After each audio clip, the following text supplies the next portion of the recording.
जय हिंद दोस्तों, स्वागत है आपका हमारे यूट्यूब चैनल इंस्पायरिंग स्टोरीज़ पे, जहाँ पे मैं इंस्पायर करने वाली कहानियाँ लेकर आती हूँ। लेकिन आज मैं ऐसी कहानी लेकर आई हूँ जो ना तो सिर्फ इंस्पायर करती है बल्कि भावनात्मक रूप से जोड़ती भी है।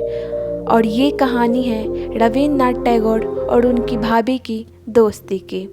अगर आपको वीडियो अच्छी लगती हो तो मेरे चैनल को सब्सक्राइब एंड वीडियो को लाइक ज़रूर कीजिएगा। रवींद्रनाथ टैगोर को किसी परिचय की ज़रूरत यूँ तो नहीं है, और यदि हम कादम्बरी की बात करें तो रविंद्र को जानने वाले को उसकी भी ज़रूरत नहीं है। कादम्बरी देवी 21 अप्रैल 1884 में जिनकी मौत हुई थी। आइए पूरी कहानी जानते हैं। कहानी रवींद्रनाथ टैगोर से शुरू करते हैं। रवींद्रनाथ टैगोर का जन्म 7 मई 1861 में कोलकाता में हुआ था। उनके पिता देवेंद्रनाथ टैगोर और उनकी माता शारदा देवी के वे सबसे छोटे पुत्र थे। बचपन में प्यार से उन्हें रवि बुलाया जाता था। कादम्बरी देवी रविंद्र की भाभी थी और रविंद्र के जीवन में सबसे ज़्यादा करीब यदि कोई था तो वो वही थी। साल 1868 कादम्बरी की शादी रविंद्र के बड़े भाई ज्योतिन्द्रनाथ से हुई, जो कि कादम्बरी से उम्र में 10 वर्ष बड़े थे। जब वह पहली बार घर आई तो लगभग 9-10 वर्ष की रही होगी। उस समय रवि की उम्र भी 8 वर्ष की ही होगी। सभी रीति रिवाजों को रवि छुप छुप कर देख रहे थे। वही कादम्बरी भी अपने घूंघट से अपने हम उम्र के रवि को देखे जा रही थी। कादम्बरी के पिता उसी ठाकुरबाड़ी में काम करते थे, लेकिन अब अपनी बिटिया के विवाह के बाद उन्हें ठाकुरबाड़ी छोड़नी पड़ी। इसके बाद कादम्बरी भी अकेली पड़ गई। इस घर की मंझली बहू रूप से अपूर्व, सुंदर, गुण से परिपूर्ण, पढ़ी लिखी थी। मंझली बहू और कादम्बरी के पति, इन दोनों की आपस में बहुत बनती थी।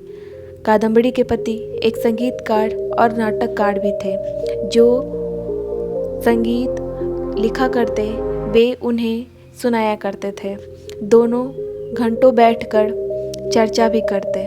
लेकिन कादम्बरी अभी बहुत छोटी है तो उसे ये सब बातों की कोई समझ नहीं है। कादम्बरी, जो कि पिता के जाने के बाद अकेली हो गई थी, अब उसको एक दोस्त के रूप में रवि साथी मिला, जिसके साथ वह खेलती कूदती, झगड़ा भी करती और उसी के साथ उसका अकेलापन भी दूर हो रहा था। मंझली बहू के पति सत्येंद्रनाथ को कादम्बरी उस घर के लिए उचित नहीं लगती थी, लेकिन पिताजी की फैसला था तो कौन मना करता। इसी तरह रवि के साथ खेलती कूदती कादम्बरी अब युवा अवस्था में पहुंच चुकी थी। कादम्बरी के पति काम के सिलसिले में बाहर ही रहते और इधर कादम्बरी भी रवि के लिखे लेखों में ही व्यस्त रहती और घर के कामों में।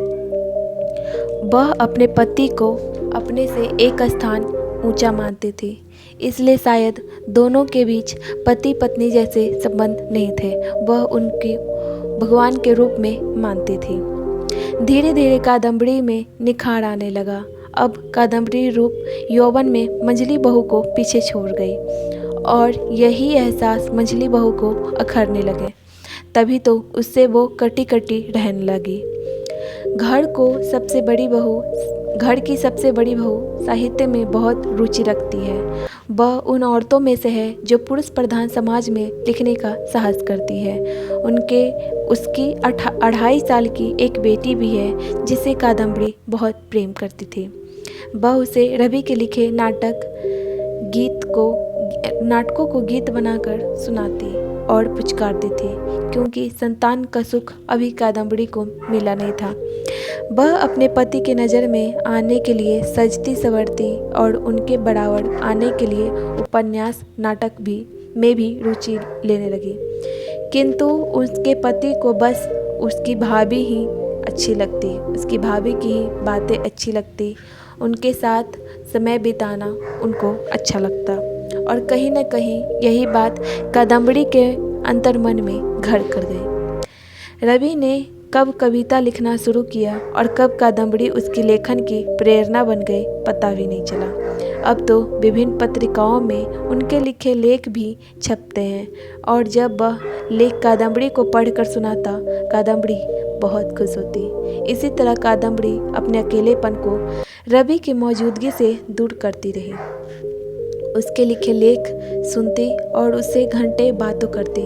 कब दिन बीतने लगा पता ही नहीं चला। अब कादम्बरी अपने पति के पास जाने की कोशिश भी छोड़ दी है, लेकिन घर वालों को उनका एक साथ होना, बोलना बैठना अखरने लगा था।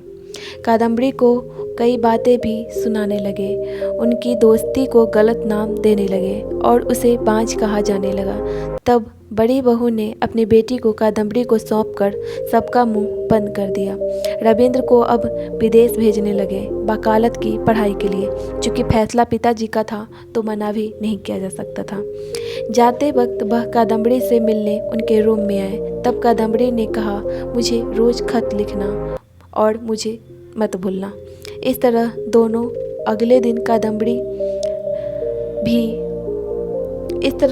अलग हो गए और अगले दिन कादम्बरी भी अपने पति के साथ चली गई।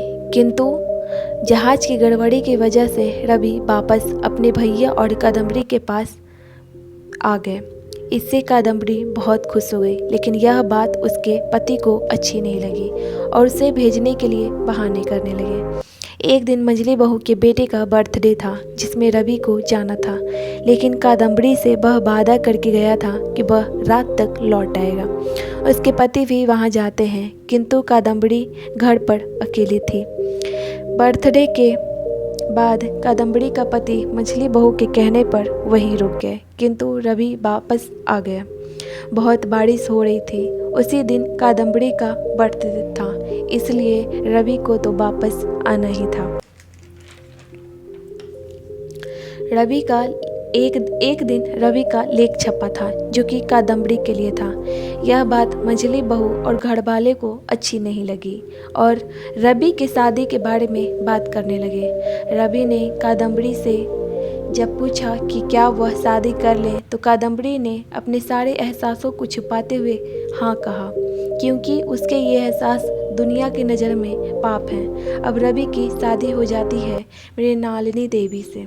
अब रवि और कादम्बरी के बीच की दूरियां बढ़ने लगी। अब लिखने के लिए प्रेरणा कादम्बरी नहीं रही। इस बात से कादम्बरी को काफ़ी ज़्यादा पीड़ा हुआ, क्योंकि उसका इकलौता रिश्ता भी अब छिन गया।